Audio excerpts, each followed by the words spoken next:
Family welcome to the channel Access for Success where quality matters. तो आज के session में हम डिस्कस करने जा रहे हैं एक स्ट्रेटजी। एसबीआई पीओ का प्री होने वाला है, आप तैयारी कर चुके हैं, क्या आप रेडी हैं इसके लिए? तो उसके लिए कितने भी आप रेडी हो, without strategy you can not do anything. क्योंकि स्ट्रेटजी एक ऐसा पार्ट होता है, हम चाहे जितनी तैयारी कर ले, जब तक हमारी स्ट्रेटजी अच्छी नहीं हो पाएगी तब तक हमारा परफॉर्मेंस इम्प्रूव नहीं होगा, अच्छा नहीं होगा। तो आई होप आपने मैंने इंग्लिश से रिलेटेड एक स्ट्रेटजी अपलोड किया था वीडियो, आई होप आपने देख लिया होगा। प्लीज़ उस स्ट्रेटजी के हिसाब से एक मॉक टेस्ट तो आप ज़रूर देके देखिए, आप खुद अपने आप में इम्प्रूवमेंट दिखाई देगा। तो आपको आता बहुत कुछ है, लेकिन आपको इतना ही नहीं पता है कि पहले हमको अटेम्प्ट क्या करना है और बाद में अटेम्प्ट क्या करना है या फिर स्किप क्या करना है, तो उसका मतलब नहीं बनता है। तो चाहे आप जितनी भी तैयारी कर लो, स्ट्रेटजी बहुत इंपॉर्टेंट है। तो आज हम देखेंगे कि क्वांट जो सेक्शन है इसकी स्ट्रेटजी क्या होनी चाहिए। तो क्वांट मोस्ट ऑफ डिपेंड करता है कि आप कितनी स्पीड से अपना काम करते हैं, यानी कि आपकी स्पीड कितनी है, अच्छी है क्वांट में, या फिर वो ओरल आप कितना अच्छा फास्ट कैलकुलेशन कर पाते हो, या फिर कितने शॉर्ट ट्रिक से आप क्वेश्चन को सॉल्व करते हैं, ये डिपेंड करता है। तो सबसे पहले जो आपको क्वेश्चन करना है, जैसे कि मैंने इंग्लिश में बताया था आपको, मैंने आपको सेक्शन वाइज बता दिया था कि पहले आपको ये करना है, ये करना है। तो मैंने भी यहाँ पे सीरियल वाइज लिखा है, फर्स्ट आपको क्या अटेम्प्ट करना है, देन लास्ट आपको क्या अटेम्प्ट करना है। तो इसी हिसाब से हमको अटेम्प्ट करने क्वेश्चन। तो फर्स्ट में हमको simplification and approximation, SBI PO है तो डेफिनेटली क्या बनने वाला है, सिंप्लीफिकेशन तो नहीं आएंगे, अप्रोक्सीमेशन के क्वेश्चन बनते हैं जो कि सिंप्लीफिकेशन से कई ज़्यादा ईजी होते हैं। इसको आप ओरली भी कर सकते हो अप्रोक्सीमेशन के क्वेश्चंस को। तो अप्रोक्सीमेशन आएगा तो 5 मार्क्स डेफिनेट, कम से कम अगर आएगा तो 3 मार्क्स का डेफिनेटली बनता है, या फिर कभी कभी किसी किसी शिफ्ट में वो अप्रोक्सीमेशंस के क्वेश्चन्स बनते ही नहीं है, किसी किसी शिफ्ट में जो ज़्यादा हार्ड शिफ्ट होता है। तो मोस्टली तो बन जाते हैं 3 मार्क्स के, तो डेफिनेटली कम से कम आना है, और ज़्यादा से ज़्यादा 5 मार्क्स का अप्रोक्सीमेशन के क्वेश्चन बनते हैं।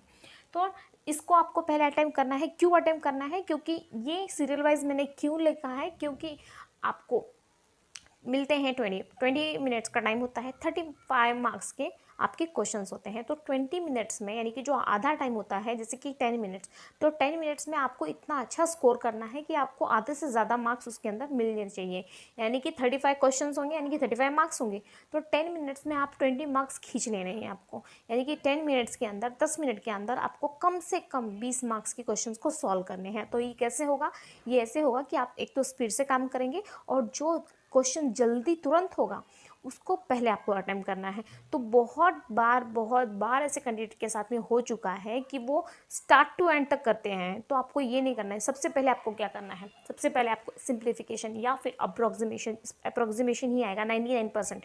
तो 99% अप्रोक्सीमेशन आएगा तो उसको सॉल्व करना है। तो फर्स्ट टाइम क्या होता है, जब सेक्शन हमारा ओपन होता है, इंग्लिश का होता है, उसके बाद एंड देन क्वांट का सेक्शन ओपन होता है, तो उसके अंदर क्या होता है कि फर्स्ट ही आपको क्या दिया, या तो सबसे हार्ड लेवल का डीआई दिया देगा, या फिर जो हार्ड क्वेश्चंस होते हैं अरिथमेटिक के। अरिथमेटिक यानी क्या होता है, जो कि चैप्टर बेस्ड क्वेश्चंस होते हैं, जैसे कि piping systems, time, work and wages, compound interest, simple interest, etcetera. तो उस टाइप के जो पर्टिकुलर एक सिंगल क्वेश्चंस होते हैं ना, उसको अरिथमेटिक बोलते हैं। तो या फिर अरिथमेटिक दे देगा आपको डराने के लिए, अगर आप डर गए तो आप आगे नहीं बढ़ पाओगे, उसी को सॉल्व करते रह जाओगे, और आधा से ज़्यादा पेपर आपका वहीं पे आपका टाइम चला जाएगा। और अगर आप स्किप करते जाओगे, स्किप करना ये बहुत ज़्यादा इम्पॉर्टेंट है, क्योंकि अगर आप वहाँ पे हो गए ज़िद्दी कि नहीं मुझे ये क्वेश्चन करना ही है, मैंने इस चैप्टर की बहुत प्रैक्टिस की है, ये मुझे क्वेश्चन बनाना ही है, तो उसका कुछ फ़ायदा नहीं होने वाला है। तो अप्रोक्सीमेशन बहुत बार क्या दिया जाता है कि एट द एंड में देते हैं। तो एंड के 35 क्वेश्चन, यानी कि 5 क्वेश्चन जो होते हैं वो अप्रोक्सीमेशन के होते हैं। कई बच्चे क्या होते हैं, ये स्टार्ट से एंड तक सॉल्व करने में लगे रहते हैं, तो उनको तो अप्रोक्सीमेशन तक जाने का मौका ही नहीं मिल जाता, क्योंकि बीच में स्टार्टिंग में उन्होंने इतने हार्ड क्वेश्चन दे दिए रहते कि उसी को सॉल्व करने में बच्चे अपना टाइम वेस्ट करते हैं और वहाँ तक पहुँच ही नहीं पाते, जिससे उनका स्कोर क्या होता है, कम होता है। तो आपको सबसे पहले ढूंढना है उस पेपर में, स्किप करके आपको ढूंढना है कि अप्रोक्सीमेशन कहाँ पर है। तो अप्रोक्सीमेशन के वो भी 5 क्वेश्चन आएंगे। बहुत बार बच्चे क्या होते हैं कि आगे चले जाते हैं, तो कई बार 2 ही क्वेश्चन करते हैं, कई बार 3 ही क्वेश्चन करते हैं, क्योंकि वो बीच बीच में कहीं पे भी डाल दिया रहता है। ज़्यादातर तो कॉम्बिनेशन में ही होता है, लेकिन कभी कभार ऐसा हो जाता है कि बीच में अप्रोक्स के एक क्वेश्चन डाल दिया। तो आपको स्टेप वाइज क्वेश्चंस को ढूंढने हैं, उसके बाद उसको सॉल्व करना है। तो अप्रोक्सीमेशन आपको कई बार, मैं बोल रही हूँ, फिर से वार्न कर रही हूँ, मैं बता रही हूँ आपको कि अप्रोक्सीमेशन या फिर क्वाड्रेटिक इक्वेशन जो ईजी से ईजी क्वेश्चन होते हैं जो ओरली आप कर सकते हैं वो एंड में दे दिया रहता है। तो बहुत बच्चे इसको स्किप कर देते हैं, भूल जाते हैं, उनको दिखता ही नहीं कि अप्रोक्सीमेशन आया था या नहीं आया था। तो प्लीज़ आप पूरे पेपर को एक बार चेक कीजिएगा। तो सबसे पहले आपको सबसे पहले ढूंढना है पूरे पेपर में अप्रोक्सीमेशन मिले या फिर सिंप्लीफिकेशन मिले, तो उसमें से कौन सा जो मिलेगा उसको सॉल्व करना है। उसके बाद इसकी 4 या 5 क्वेश्चन कर लिए, फिर उसके बाद आपको क्वाड्रेटिक इक्वेशन करना है, ढूंढ के करना है, ढूंढ के दुश्मनों को हमें हमला करना है, उनके ऊपर वार करना है, ढूंढ के चुन के मारेंगे सबको।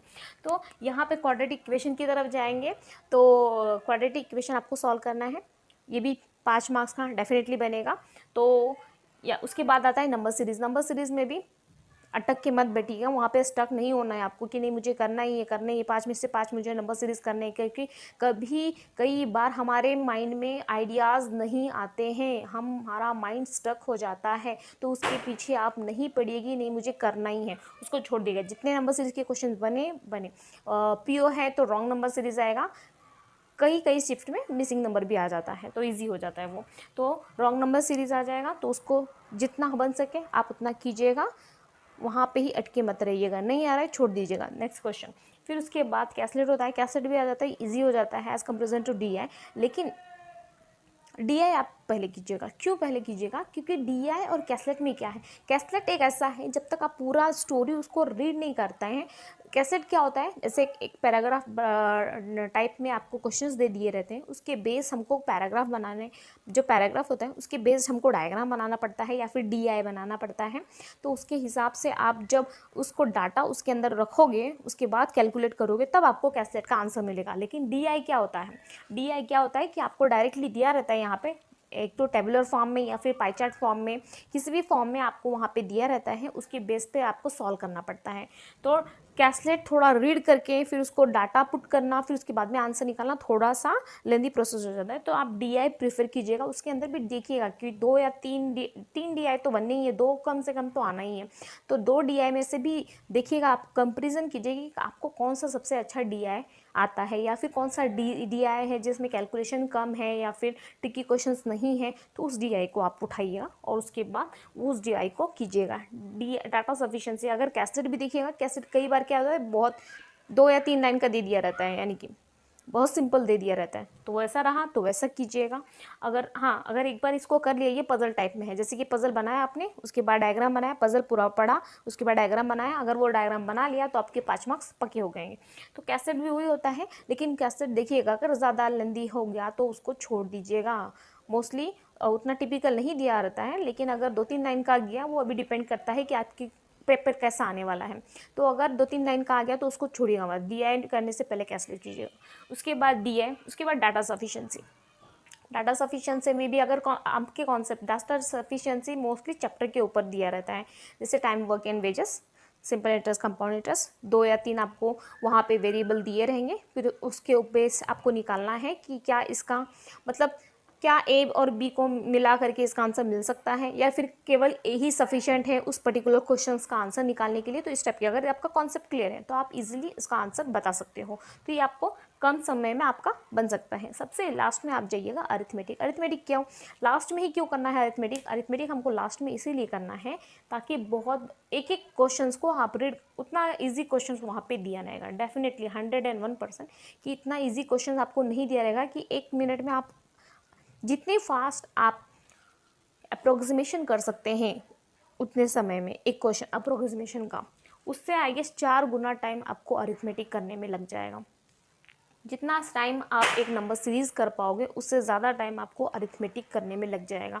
क्यों? क्योंकि अरिथमेटिक का मतलब ही होता है कि वो एक वर्ड बेस्ड, एक सेंटेंस बेस्ड आपको क्वेश्चंस पूछा जाता है, तो आपको सेंटेंस करना, फिर उसको समझना, फिर उसको सॉल्व करना, उसका आंसर ठीक करना, उसमें ज़्यादा टाइम समय लग जाता है। तो अगर आपने इतना पूरा कर लिया और लास्ट में आपके मुश्किल से अगर 1 मिनट, 2 मिनट या ज़्यादा से ज़्यादा 3 मिनट बच गए, तो उसमें आपने एक भी क्वेश्चन अटेम्प्ट कर लिया पढ़ करके। अगर आपकी स्पीड अच्छी है तो आप 2-3 भी कर सकते हो, तो आपकी स्पीड पे डिपेंड करता है। तो लास्ट में आप अरिथमेटिक को कीजिएगा। तो सबसे पहले आपको इसके लिए करना है, क्योंकि ये सब जो क्वेश्चन होते हैं, जो अप्रोक्सीमेशन, क्वाड्रेटिक, नंबर सीरीज, कैसलेट, ये सब बंच में होते हैं, तो बंच में आप फटाफट क्या कर सकते हो, निकाल सकते हो, जिससे आपका कम समय में ज़्यादा से ज़्यादा मार्क्स स्कोर कर सकते हो। लेकिन उसी बात अगर अरिथमेटिक की बात की जाए, अगर आप अरिथमेटिक से आप अगर बहुत ज़्यादा अपने आप को एक्सपर्ट समझते हो, किसी किसी का होता है कि अरिथमेटिक सेक्शन बहुत ज़्यादा स्ट्रांग हो जाता है as comparison to DI and other section, तो वो जा सकते हैं अरिथमेटिक के लिए, वो बहुत ही रेयर होते हैं।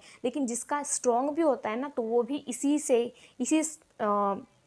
जो मैंने टॉपिक दिए हैं उन्हीं से स्टार्ट कीजिएगा।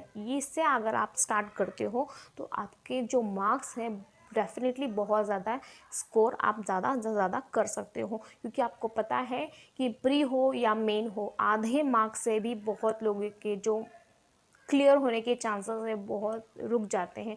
तो आधा मार्क्स भी उसके अंदर 0.5 भी बहुत मैटर करता है। तो प्लीज़ इसको फॉलो कीजिएगा। तो इसको एक आप ट्राई कर सकते हो। अगर आप तक यही पैटर्न अगर आप फॉलो करते आए हो तो वेल एंड गुड, बहुत अच्छी बात है। अगर नहीं करते आए हो तो एक मॉक टेस्ट आप इस पैटर्न के हिसाब से दे के देखिएगा, और जैसे जैसे आप क्वेश्चन करते जाओगे आपका एक कॉन्फिडेंस बूस्ट होते जाएगा और आपको और ज़्यादा इंटरेस्टिंग अच्छे से अपने अच्छे माइंड से आप आगे के क्वेश्चंस भी अटेम्प्ट कर पाओगे। वो पॉजिटिव एटीट्यूड होगा आपका एक क्वेश्चंस की तरफ, एक एग्जामिनेशन की तरफ, तो वो आपको बहुत ज़्यादा हेल्प करेगा। तो आई होप आपको अच्छे से समझ में आया होगा ये स्ट्रैटेजी, ये बहुत ही बेस्ट स्ट्रैटेजी है। प्लीज़ इसको एक बार ज़रूर फॉलो कीजिएगा। एंड चैनल पे अगर नए आए हो तो please like, share and subscribe, and thanks for watching. Keep watching. Jai Hind, Jai Bharat. Take care. Bye bye.